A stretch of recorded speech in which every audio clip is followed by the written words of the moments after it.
المرسلين وعلى آله وأصحابه وأهل بيته وأولياء أمته أجمعين. قال الله تبارك وتعالى في القرآن المجيد والفرقان الحميد وما أرسلناك إلا رحمة للعالمين. آمنت بالله ورسوله وصدق الله المولانا العظيم. بزرگوں، دوستوں اور عزیز، اللہ سبحانہ وتعالیٰ کے فضل سے ہر جمعے کو ہم اللہ تعالیٰ کی ایک شان دیکھتے ہیں، اللہ تعالیٰ کا ایک فضل دیکھتے ہیں، اللہ تبارک و تعالیٰ کی ایک نظر خاص اپنے اوپر دیکھتے ہیں۔ اور بندے کی ایک پہچان یہ بھی ہے کہ وہ ہمیشہ اپنے مالک پر نظر رکھے، اپنے مالک کی مرضی پر نظر رکھے۔ ظاہر ہے کہ آپ کہیں گے کہ ہم مالک کو کیسے دیکھیں، مالک کو دیکھتے ہی نہیں، تو ظاہر ہے کہ مالک پر نظر رکھنے سے مراد ہے مالک کی مرضی پر نظر رکھنا۔ اور اسی لیے اولیاء کرام، صوفیاء کرام، مشائخ اعظام اس بات کو کہتے ہیں کہ ہمیشہ اپنے آپ کو اللہ تبارک و تعالیٰ کی مرضی کے مطابق ڈھال لو۔ کیا بات ہو؟ پورے طور پر بات سمجھ میں نہیں آئے۔ کہنے کا موٹے طور پر مقصد یہ ہے کہ مرضی دو طرح کی ہوتی ہے، یا تو وہ کچھ عطا کرتی ہے، دیتی ہے، نوازتی ہے۔ تو اگر مرضی میں عطا دیکھو، نوازش دیکھو، کرم دیکھو، بخشش دیکھو تو شکر گزار ہو جاؤ۔ اور اگر مرضی میں یہ دیکھو کہ پروردگار بجائے کچھ دینے کے ابتلا آزمائش میں مبتلا کر رہا ہے، کچھ پریشانی لاحق ہے، کچھ دقت لاحق ہے، کچھ مشکل کے دن ہے، کچھ سخت دن ہے، تو تم کو صبر کرنا چاہیے۔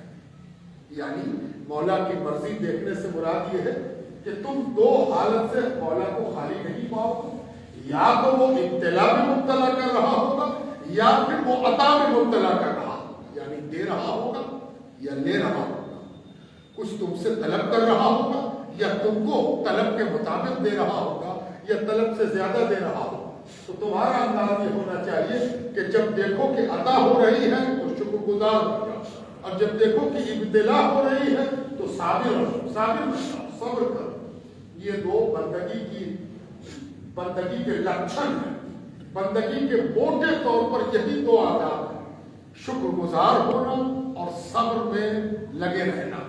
اس کے ساتھ جمعے کو ایک الگ منظر ہے، جمعے کو بھی ایک خاص بات ہے۔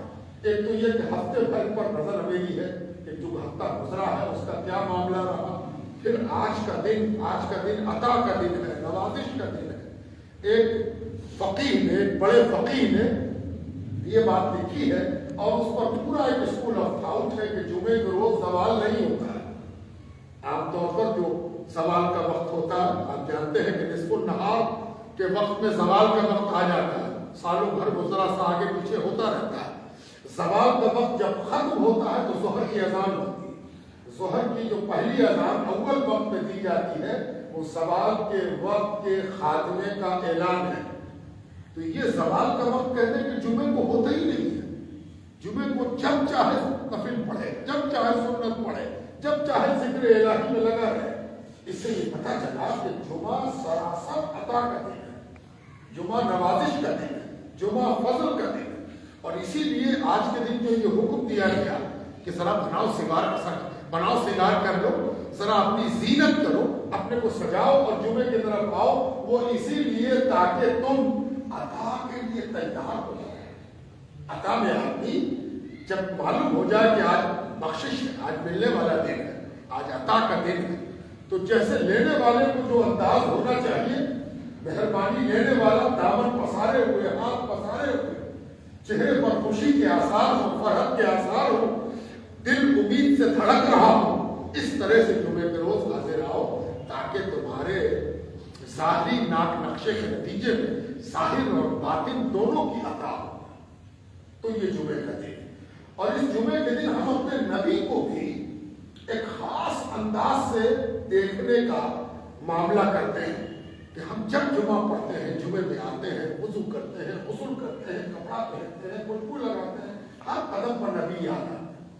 کیوں کر رہے ہیں؟ حضور صلی اللہ علیہ وسلم نے ایسا ہی کیا ہے، حضور نے یہی سکھایا، حضور کا انداز یہ پہلا قدم اندر رکھا، حضور نے ایسا ہی رکھا، حضور نے یہ ایک عجیب مومنانہ شان ہے کہ مومن ہر لمحہ اللہ کو راضی کرنے کے فکر میں ہے اور اس کے لیے اپنے نبی کی کامل اتباع کرنے میں لگا ہوا ہے۔ رضا کامل اتباع ہے، جتنا زیادہ نبی کی پیروی ہوگی اسی قدر اللہ کی رضا ہوگی۔ رضا کا سب سے معتبر مستند اسٹینڈرڈ پرامانک طریقہ کیا ہے؟ رسول اللہ کی پیروی، سرکار دو عالم کی پیروی، سرکار دو عالم کے طریقے پر لگے رہو اور نیت کے ساتھ لگے رہو، یعنی تمہارے اندر یہ جذبہ ہونا چاہیے کہ ہم حضور صلی اللہ علیہ وسلم کی پیروی کر رہے ہیں۔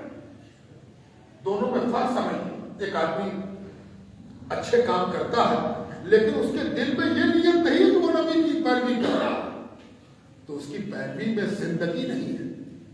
زندگی تب ہوگی جب پیروی کرنے والا اس نیت، قصد اور ارادے کے ساتھ کرے کہ ہم حضور صلی اللہ علیہ وسلم کی پیروی کر رہے ہیں، تب جا کے اس میں مزہ ہے، رنگت ہے نا۔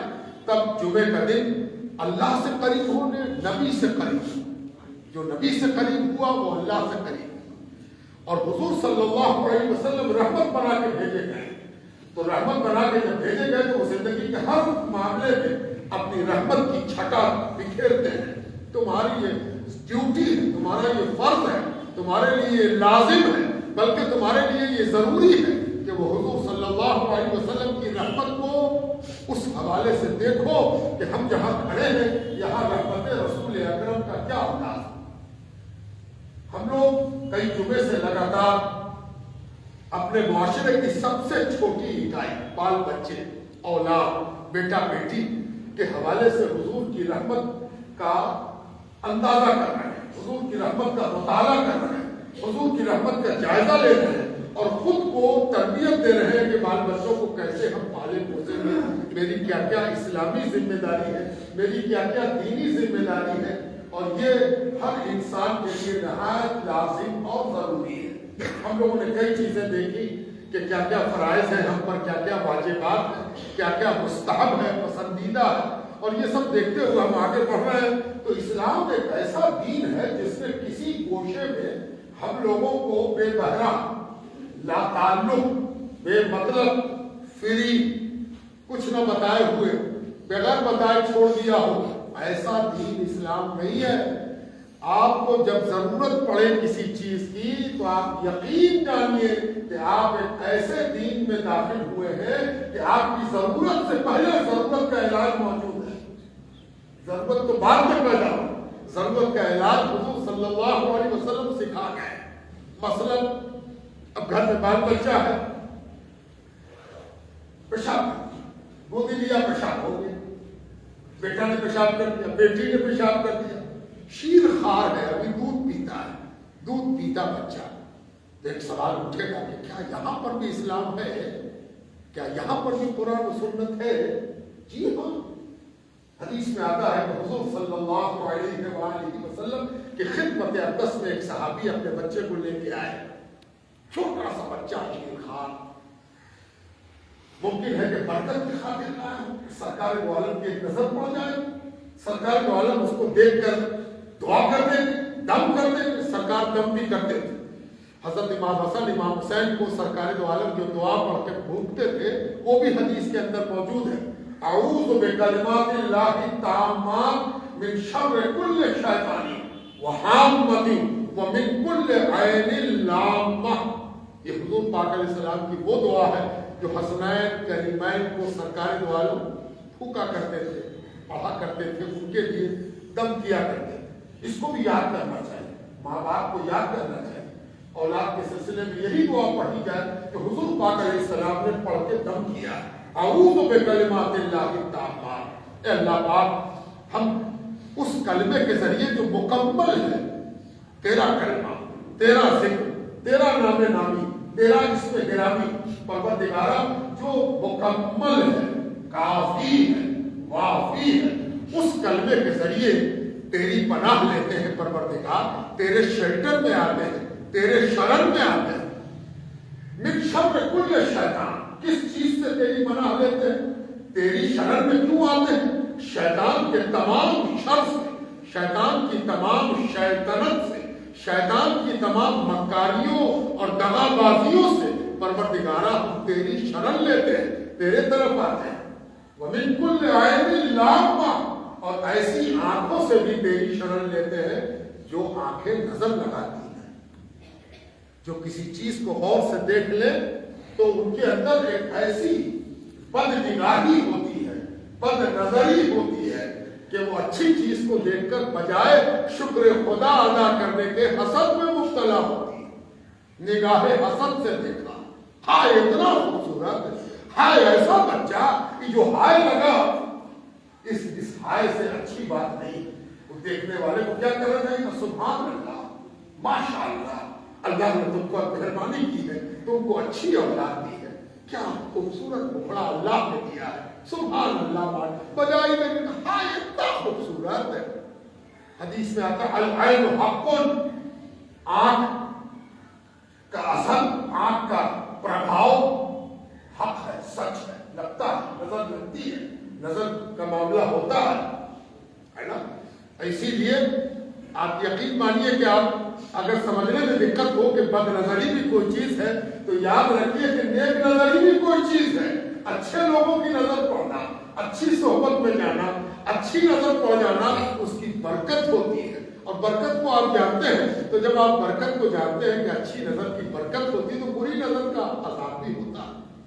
تو حضور پاک علیہ السلام پھر سے پڑھتے ہیں اعوذ بکلمات اللہ التامات من شر کل شیطان وحامۃ ومن کل عین لامہ، شیطان کے شر سے، بد نگاہی سے، ہر برے اثر سے، ہر برے پربھاؤ سے پروردگارا تیری پناہ طلب کرتے ہیں۔ یہ پڑھ کے اپنے بچے کو تب ایک شخص حضور کی خدمت میں لے کے حاضر آئے، چھوٹے سے بچے کو، دودھ پیتا بچہ، اور انہوں نے غائب محبت میں اور غائب طلب میں کہ حضور کے جتنا قریب کر سکیں اپنی اولاد کو، میرے اولاد کی خوش قسمتی ہے، سعادت ہے کہ حضور سے قریب کر دیں، انہوں نے حضور کی طرف اس طرح بڑھایا جیسے کہ حضور کی گودی میں دینا چاہتے ہیں۔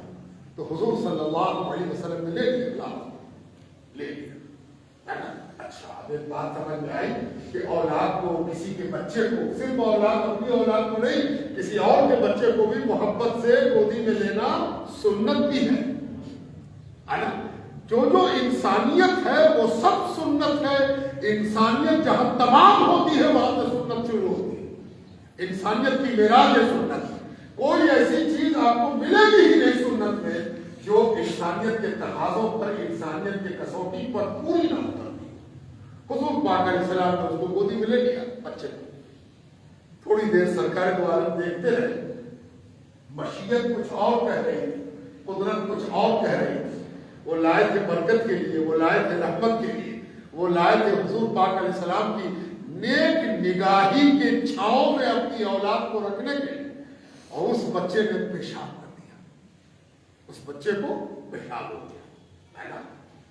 یہ اتنا بڑا مرحلہ ہے، اس لیے مرحلہ اگر یہ نہ ہوتا تو مسئلہ معلوم نہیں ہوتا، شریعت معلوم نہیں ہوتی، طریقہ معلوم نہیں ہوتا کہ حضور پاک علیہ السلام کے گود میں بچے نے پیشاب کیا تو حضور صلی اللہ علیہ وسلم نے اس کا مسئلہ بتایا، اور قیامت تک کے لیے یہ سنگین بنا کہ بچے کا پیشاب، دودھ پیتے بچے کا پیشاب کیسا ہے۔ سوال اٹھتا ہے کہ کیا دودھ پیتے بچے اور بچی کا پیشاب بھی بڑے آدمی کے پیشاب کی طرح نجس ہے، ناپاک ہے؟ کیا اس کو بھی دھونا پڑے گا؟ کیا حکم ہے؟ اسلامی شریعت کیا کہتی ہے؟ اب دیکھیے، کسی شریعت پر عمل کرنے والے کو کسی اور سے پوچھنے کی ضرورت نہیں اور کسی اور کو دماغ لگانے کی ضرورت نہیں۔ ہمارے نبی نے یہ چھوٹی سی بات بھی خود ہمارے نبی نے سکھا دیا ہے نا۔ اسی لیے نبی کا ایک نام ہے شارع، شارع، شریعت دینے والا، شریعت پہنچانے والا، حکم دینے والا، حکم کو پہنچانے والا۔ حضور صلی اللہ علیہ وسلم سارے احکامات شرعیہ کو ہم تک پہنچانے والے، ہم کو بتانے والے، ہم کو سکھانے والے، شریعت دینے والے ہیں۔ حضور صلی اللہ علیہ وسلم، حضور نے فرمایا ہاں نجس ہے، اس بچے کا پیشاب جو دودھ پیتا ہو اس کا بھی نجس ہے، اسی طرح جیسے کسی کا پیشاب نجس ہوتا ہو۔ ہاں، اب یہ دیکھنا ہے کہ اگر اس بچے کا پیشاب ایک بڑے سکے کے برابر ہے، تھوڑا ہی سا ہوا ہے، اتنا ہوا ہے کہ ایک بڑے سکے سے کم ہے، سکے کی گولائی اس سے کم ہے، تھوڑی سی مقدار میں ہے، تو آپ یہ کر سکتے ہیں کہ اس حصے کو پکڑ کے دھو دیجیے، پورے کپڑے کو نہ دھوئیے، اس حصے کو پکڑ کے دھو دیجیے، صاف کر دیجیے، نچوڑ دیجیے، 2 بار 3 بار دھو دیجیے اسی حصے کو پکڑ کے، پورا کپڑا آپ کا پاک ہے۔ لیکن اگر پیشاب اس سے زیادہ مقدار میں ہو گیا ہے تو زیادہ بہتر یہ ہے کہ اس کپڑے کو بدل دیا جائے، اس کپڑے کو دھو دیا جائے، اس کپڑے کو دھو دیا جائے، اور اگر کپڑے سے بدن تک پہنچ گیا ہے تو بدن کو بھی دھو لیا جائے۔ یہ اسلامی شریعت ہے، اور اس سے یہ پتہ چلا کہ بال بچوں کی پرورش کرتے وقت بھی آپ صرف ماں باپ نہیں ہیں، مسلمان بھی ہیں، حضور صلی اللہ علیہ وسلم کی شریعت پر عامل بھی ہے، اور ان چیزوں پر عمل کرنا ہماری شریعت پر عمل کرنے کا حسن ہے۔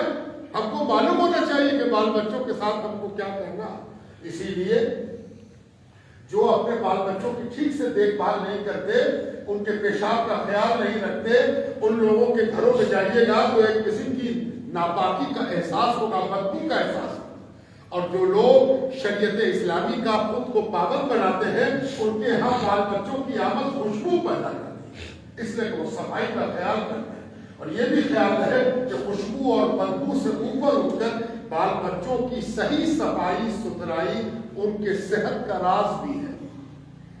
جس قدر بچے کو ستھرا اور صاف رکھا جائے گا وہ صحت مند ہوگا، انفیکشن سے بچے گا، وہ ہر قسم کی خرابی سے بچے گا۔ ساتھ ساتھ یہ سارا مسئلہ بتانے کے ساتھ ساتھ حضور صلی اللہ علیہ وسلم نے ایک اور پیاری بات بتائی، اور وہ یہ کہ بال بچوں کا عقیقہ ہونا چاہیے، نام رکھنا چاہیے، منسلات ہونی چاہیے، الصلاۃ اور اقامت ہونی چاہیے، سب پر بات ہو چکی ہے۔ محبت بھی ہونی چاہیے، یہ حضور صلی اللہ علیہ وسلم نے بطور خاص سکھایا۔ بال بچوں سے محبت ہو، اتنی محبت ہو، اتنی محبت ہو کہ اس محبت کا اظہار ہو، ڈھکی چھپی نہ ہو۔ حضور صلی اللہ علیہ وسلم اپنے نواسوں کو گود میں اٹھاتے، چومتے، بوسہ دیتے، سونگتے۔ دیکھیں تو حضور صلی اللہ علیہ وسلم تینوں عمل ثابت ہوا، گود لیتے، ہر طرح سے گود لیتے، اس میں بھی گود دیتے، کندھے پر بھی گود دیتے، کندھے کو اٹھا بھی لیتے، اپنی گرم چادر میں اپنے نواسوں کو چھپا بھی لیتے۔ یہ سب حضور صلی اللہ علیہ وسلم۔ ہم لوگ تھوڑا سا مرتبہ پا جاتے ہیں، تھوڑا سا عہدہ پا جاتے ہیں، تو بال بچوں کو ہم اپنے ڈگنیٹی اور اپنے رتبے اور اپنے جاہ و منصب کے اعتبار سے الگ کرنا شروع کریں۔ بچے ادھر رکھو، بچے کو ہٹاؤ بھائی، ہے نا، مسجد سے نکالو بھائی، میلاد سے ہٹاؤ بھائی، بچے کو ہٹاؤ بھائی۔ اور یہاں حضور صلی اللہ علیہ وسلم بچوں کو اس طرح سجا رہے ہیں، قریب کر خطبہ دے رہے ہیں، اور خطبہ دیتے ہوئے گھسکتے ہوئے حضرت امام حسن یا امام حسین آ گئے تو حضور صلی اللہ علیہ وسلم کیا کرتے ہیں؟ خطبہ چھوڑ کے اتر جاتے ہیں، اور اتر کے اٹھا لیتے ہیں، اور اٹھا کے کندھے پر رکھ لیتے ہیں، اور خطبہ جاری کرتے ہیں۔ اللہ یعنی ذرا دیکھنے کی ضرورت ہے کہ حضور صلی اللہ علیہ وسلم صرف نماز پڑھنا، روزہ رکھنا، داڑھی رکھنا، ٹوپی پہننا، عطر لگانا، وضو کرنا نہیں سکھایا۔ معاشرت، سماجی زندگی میں ایک انسان کیسے اپنی زندگی گزارے گا، بال بچوں کے ساتھ کیا معاملہ کرے گا، یہ سب حضور نے خود کر کے دکھایا۔ اور یاد رکھو، اس میں منصب نبوت کو کوئی نقصان نہیں پہنچا۔ نبوت کو جب نقصان نہیں پہنچا تو نبوت سے بڑا منصب تو دنیا میں کوئی ہے ہی نہیں، ہے نا، اور وہ بھی اتنا بڑا منصب ہے کہ اس منصب تک پہنچنے کا دروازہ بھی بند ہو گیا، ہے نا، وہ اتنا بڑا منصب، آخری نبی آ چکے۔ اب ہزار کوئی کہے، آج کل اس 1400 برس میں بہت سے لوگ ایسے پیدا ہوئے ہیں جو کہیں نہ کہیں سے دھوکہ دھڑی نکالتے ہیں، اور اللہ اپنی پناہ میں رکھے، شیطان ورملاتا بھی بڑے عجیب عجیب انداز سے، ہے نا۔ معمولی آدمی کو بہکانے کا طریقہ تو یہ ہے کہ اس کو نماز میں سلا دیا، وضو نہ کرنے کا بہانہ بنا دیا، پیشاب کر دی سے کیسے نماز پڑھے، یہ سب بہت معمولی بہانہ ہے شیطان کا، یہ سب کوئی بڑی چیز نہیں، یہ سب جب تک معمولی آپ رہیں گے یہی سب ہوتا ہے، اس سے اوپر اٹھیے، یہ سب شیطان کا بہکاوا معمولی ہے، اصل بہکاوا کیا ہے؟ تو 4-10 وقت کی نماز پڑھا اور سمجھنے لگے کہ جو ہم ہے تو کوئی ہے یہ نہیں، ایک بغل میں کیا نماز پڑھا، ہم تو بہت بڑے نمازی ہیں، میری گاڑی تو بہت بڑی، یہ سب سے بڑا خطرہ ہے شیطان کا۔ اللہ بچا کر شیطان اتنا پیچھے پڑتا ہے کہ دھیرے دھیرے احساس دلاوے گا تم تو ولی ہو گئے۔ اچھا چلیے ولی تک پہنچاتا تو ایک بات تھی، دھیرے دھیرے اس کے کان میں کہا تو تم تو اب نبی ہو گئے، تو اللہ کی بنا نہیں۔ شیطان کی سب سے بڑی مکاری یہ ہے کہ آدمی کو یہ احساس دلا دے کہ تم تو نبی ہو گئے، ہے نا؟ اچھا نبی ہونے کے لیے لگاتار زینہ بناتا ہے شیطان، خوبصورت سا زینہ، جیسے امام ممبر پر چڑھتا ہے نا تو ممبر پر چڑھتے وقت اس کو یہ احساس ہوتا ہے کہ ہم بلند ہو گئے، لیکن یہ بلندی رتبے کے اعتبار سے نہیں ہے، اس بلندی کی دو وجہ، ایک تو یہ کہ حضور کی سنت پر عمل کرنا اس لیے وہ بلند ہوتا ہے، دوسرا یہ کہ اس کی آواز سب تک پہنچ سکے، تھوڑی بلندی کی وجہ سے اس لیے پہنچتا ہے۔ اور شیطان جو ممبر لگاتا ہے وہ پہلے احساس دلانے گا کہ قیامت کے پہلے مہدی آنا ہے، مہدی۔ حدیثوں میں آتا ہے کہ جب قیامت آئے گی تو اس کی علامات میں سے ایک بات یہ ہوگی کہ مہدی ظاہر ہو گئے، وہ اللہ کے ولی ہو، وہ اللہ کا نور ہو، وہ اللہ کی طرف بلانے والے ہو۔ اب ان کی کچھ پہچان بتائی نہیں تو دھیرے دھیرے میرے اندر یہ احساس ابھی تو نہیں مہدی ہے نا؟ دیکھا آپ نے شیطان نے ایسی لنگڑی ماری کہ ہر کوئی یہ احساس ہونے لگا کہ مہدی۔ اس کے بعد ایک سیڑھی اور اس نے اوپر اٹھایا، شیطان نے گودی لے کے اوپر پہنچا اور کہا کہ تم سنو، قیامت کے پہلے حضرت عیسیٰ علیہ السلام بھی آئیں گے، مسیح عیسیٰ مسیح آئیں گے۔ تو پھر اس کو احساس ہوا کہ جب مہدی ہو ہی گئے تو ہم عیسیٰ مسیح بھی ہم ہی ہیں، ہم عیسیٰ مسیح بھی یہ ہو گئے۔ اس کے بعد شیطان نے اور کو بھی لیا، پیار سے چمکا رہا، کیا کہنا، ایک سیڑھی اور چڑھا دیا تو کہا تو آپ نبی ہو گئے۔ معاذ اللہ، اس دین کی معراج یہ ہے کہ اپنے کو معمولی ترین بندہ سمجھ کے زندگی گزر جائے اور قبر تک بندگی پہنچ جائے، یہی بہت بڑی بات ہے۔ ایک کلیہ، ایک اصول بزرگوں نے دیا ہے، ہو سکے تو یاد رکھا، چھوٹی چھوٹی باتیں بہت بڑی ہوتی ہیں۔ فرمایا الاستقامت فوق الکرامہ، استقامت کرامت کے اوپر ہے، کرامت سے بلند ہے۔ کرامت تو آپ سمجھتے ہیں، کرامت کا مطلب ہوتا ہے چمتکار، ایسا چمتکار جس کو دیکھ کے لوگ اچنبھا رہے، ایسا کیسے ہوا، اسی کو ہم کرامت کہتے ہیں۔ کرامت عام طور پر بزرگی کی دلیل مانا جاتا ہے کہ بزرگ ہے بھائی، ان سے کرامت کا ظہور ہو رہا، ان سے وہ بات ہو رہی ہے جو آسانی سے ہونے والی نہیں ہے، ناممکن ہے، ممکن ہو رہی، اس کو ہم کرامت کہتے ہیں۔ لیکن اللہ کے ولی کیا کہتے ہیں کہ تم کرامت کو جتنا بھی بلند سمجھو، جتنا اونچا سمجھو، جتنا مرتبہ سمجھو کرامت کا، یاد رکھو کرامت سے بھی اوپر ایک مرتبہ ہے، اور اس مرتبے کی شان استقامت ہے۔ استقامت یہ کیا چیز ہے؟ استقامت، الاستقامت فوق الکرامہ، کرامت سے بھی بلند ہے استقامت۔ استقامت کہتے ہیں ٹھہراؤ۔ ٹھہراؤ کیا ہے؟ جو بندہ بننے کی کوشش کرے اور بندگی پر ٹھہراؤ ہے نا، بندہ ہم تو معمولی، اس معمولی پن کا احساس اگر لگاتار رہا تو تم بڑے کرامت والے ہو، ورنہ یہ کیا کرامت ہوئی کہ 4 دن کی عبادت کیا اور 5ویں دن ولی ہو گئے اور 6ویں دن مہدی ہو گئے اور 7ویں دن مسیح موعود ہو گئے اور اس کے بعد تو نبوت کا دروازہ کھول ہی دیا جاتا، پتہ ہی نہیں چلتا۔ وہ ایک بزرگ کا واقعہ آپ نے سنا ہوگا کہ ایک بزرگ کی خدمت میں ایک شخص برابر آتا تھا، بیٹھتا تھا، مرید تھا، تعلیم دیتا تھا، تربیت دیتا تھا، کچھ دنوں کے بعد لاپتہ ہو گیا۔ تو شیخ نے ایک روز اپنے مریدوں سے کہا، ارے بھائی وہ آدمی نہیں آ رہا، وہ کہاں چلا گیا؟ کئی دنوں سے لاپتہ۔ کسی نے کہا ہاں حضور آج کل نظر نہیں آ رہا۔ پھر حضرت نے کچھ دن کے بعد بات پوچھا وہ آ نہیں رہا. تو کسی نے کہا کہ حضور ایک روز ملاقات ہو گئی تھی. تو ہم نے پوچھا کہ تم آ نہیں رہے ہو, حضرت تم کو یاد کر رہے ہیں. تو جانتے ہیں حضور اس نے کیا کہا؟ تو شاید نے پوچھا, مرشد نے پوچھا کہ کیا کہا؟ اس نے کہا کہ حضور ہم تو روز جنت میں جا رہے ہیں, ہمیں اپنی کیا جا کے کیا ہو؟ ہم تو جنت کی سیر کرتے ہیں, جنت کو ملاحظہ کرتے ہیں, جنت میں سیر کرتے ہیں, گھومتے ہیں. اب کیا آپ کو ضرورت نہیں ہے پیر صاحب کو جنت کا وعدہ کرتے ہیں, ہم جنت میں جاتے ہیں تو پیر تو نیچے ہو گئے, ہم اونچے ہو گئے. کہا اچھا ایسا کہہ دیا اس نے. اچھا بڑا افسوس ہے. استغفر اللہ, اللہ اس پر مہربانی کرے, اللہ تعالیٰ رحمت کرے. تو وہی تو کہا کہ حضور اس کے لیے آپ ایسی دعا کیوں کرو, جنت میں چلا جاؤ, اس کے لیے تو کہیے کہ بڑا اونچا ہو گیا. کہا کرے نہیں بھائی, تم ایسا کرو کہ کوئی اس کا دوست ہو تو اس کو جا کے سمجھا لے کہ پیر صاحب نے کہا ہے کہ بڑا اونچا مقام تم کو مل گیا ہے, اللہ کا بہت شکر ہے, بہت احسان ہے.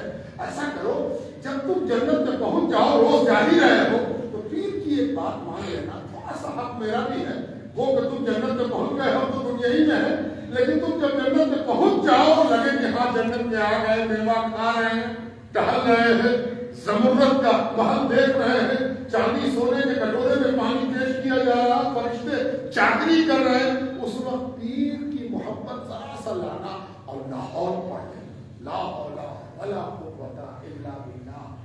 اس نے ایسے سے کہا اچھا پڑھ لیں.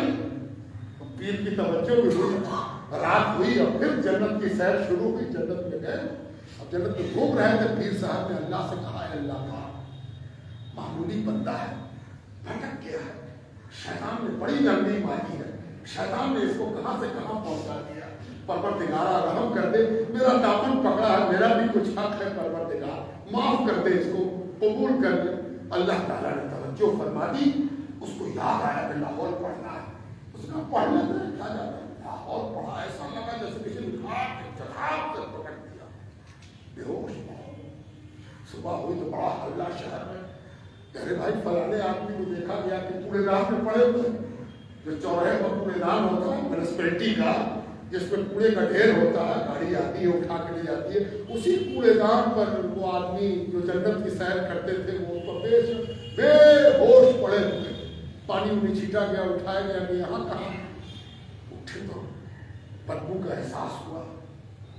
پوچھا کہ کہاں ہم کو کون لایا ہے یہاں, کہ بولنا لگا تم تو یہی پڑے ہو. ٹھیک سے ہوش آیا تب ان کو احساس ہوا کہ او جنت ملغمہ سازی تھی, بالکل اسی طرح جیسے کوئی گلی پھینک کے کہے کہ سونے کی گلی ہے اور تم سے پیسہ وصول کر لے اور تم اس کو سونا سمجھ کے خرید لو, بالکل اسی طرح شیطان نے تمہارے آگے کوڑے دان کو جنت بنا کے پھینک دیا اور تم سمجھ رہے ہو کہ اب جنت گھوم رہے ہیں. تو بزرگوں, دوستوں اور عزیز, اپنے آپ کو بندگی سے آگے بڑھنے کی کوشش نہیں کرنی چاہیے. بندہ بنے رہے, بلکہ بندے میں بھی شمار ہو جائے تو بڑی بات ہے. بندگی بھی آسان بات نہیں ہے. تقدیری بندہ تو ہر کوئی ہے, ابو جہل بھی بندہ ہے, لیکن وہ بندہ جس کو اپنی بندگی کا احساس ہو جائے اور اپنی حقارت کا احساس ہو, وہ اصل بندہ ہے. اور اسی لیے اللہ تعالیٰ کہتا فَادْخُلِي فِی عِبَادِی, آؤ بندہ بن کے آئے ہو, بندگی کر کے آئے ہو, اپنی بندگی کو حقیر اور معمولی سمجھتے ہوئے آئے ہو, تو آؤ ادھر فَادْخُلِی فِی عِبَادِی, میرے بندوں میں داخل ہو جاؤ. بندہ کون تھے, تم بندہ تھے نا, میرے بندے میں داخل ہو جاؤ. اب چیزیں دیگر اور عبدی چیزیں دیگر, دونوں میں بڑا فرق ہے, عبد اور عبدی. اس لیے بندہ بننے کی کوشش ہم سب کو کرنی چاہیے. اور بندہ بننے کے لیے حضور صلی اللہ علیہ وسلم سے بڑی مثال دنیا میں کوئی نہیں ہے. ایک بار سرکار دو عالم سے کسی نے پوچھا تھا, یا رسول اللہ, اللہ نے آپ کو بڑے بڑے منصب عطا کیے ہیں, آپ رحمت للعالمین ہیں, اللہ نے کہا آپ شفیع المذنبین ہیں, یا رسول اللہ آپ اپنے لیے کون سا لقب, کون سا منصب, کون سی جہت پسند فرماتے ہیں؟ حضور نے کہا مجھے دل کی گہرائی سے جو چیز پسند ہے وہ ہے عبد ہونا, بندہ. عبدیت میری معراج ہے. اور پروردگار کہتا بھی ہے سبحان الذی اسری بعبدہ لیلا من المسجد الحرام الی المسجد الاقصی، پاک ہے وہ ذات جو اپنے بندے کو راتوں رات لے گئی،